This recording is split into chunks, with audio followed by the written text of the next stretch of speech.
आज तक हमें जवाब नहीं मिला कि 2023 में पुंछ में जो आतंकियों ने किया, 2 अक्टूबर 2024 में गांधरबल में जो किया, गुलमर्ग में अक्टूबर 2024 में जो किया, पहलगांव में अप्रैल 2025 में जो किया, उन आतंकियों का क्या हुआ, वो कहां है?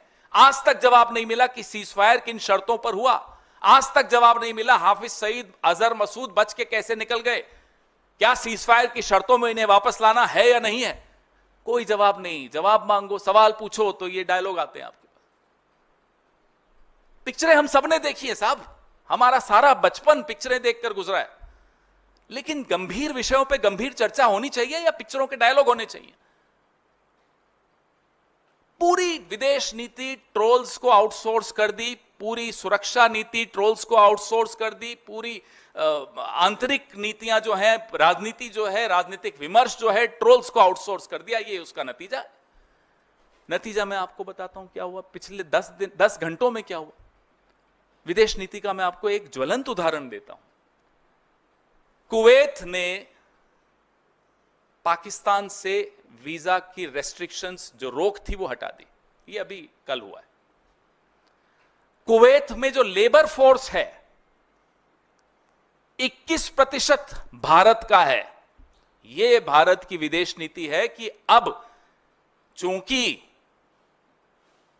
अमेरिकी राष्ट्रपति डोनाल्ड ट्रंप ने पाकिस्तान और हिंदुस्तान को हाइफनेट कर दिया, एक कर दिया, और हमारे यहां से चू नहीं निकली, न प्रेम चोपड़ा बोला, न परेश रावल बोला, तो उसकी यह हालत हो गई कि कुवैत अब भारत और पाकिस्तान को एक दृष्टि से देखने लग गया।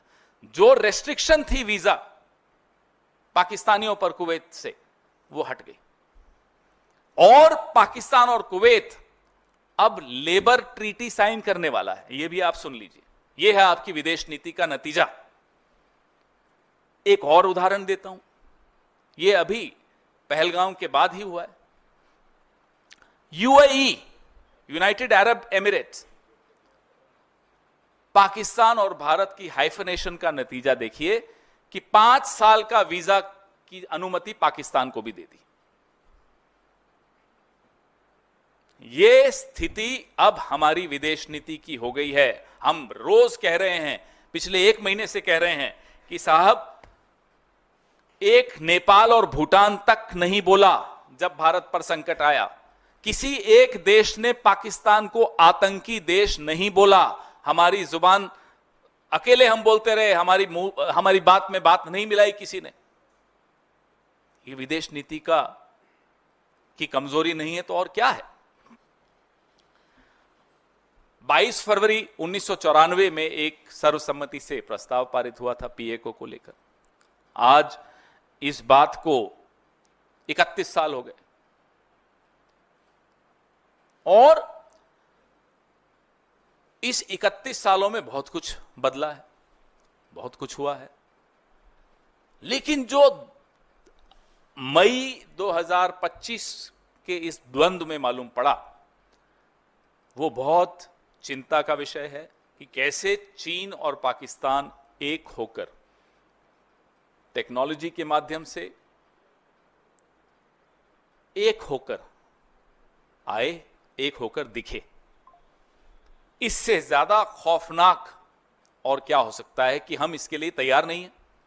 हम इस बात को एड्रेस नहीं कर रहे क्योंकि ट्रोल्स को समझ में नहीं आता। सब कुछ तो ट्रोल्स निर्णय लेते हैं। हमारी नीति क्या है, हम इसका कैसे जवाब दे रहे हैं?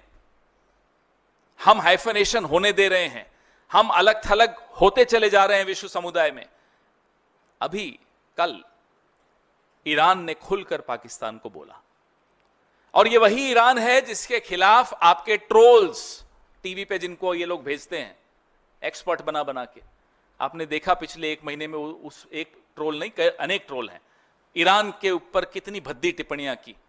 ये वही ईरान है जिसमें दशकों की मेहनत सरकारों ने की, कांग्रेस की सरकारों ने की और सरकारों ने की, कि आज भी वो पाकिस्तान को खुलकर उसने चुनौती दी कि आप आतंक को शरण देते हैं। और कोई, न नेपाल न भूटान, छोड़ दीजिए, कोई नहीं आया। तो ये सब बहुत गंभीर विषय हैं जिनको मुझे नहीं लगता कि सरकार बहुत गंभीरता से इसको एड्रेस कर रही है।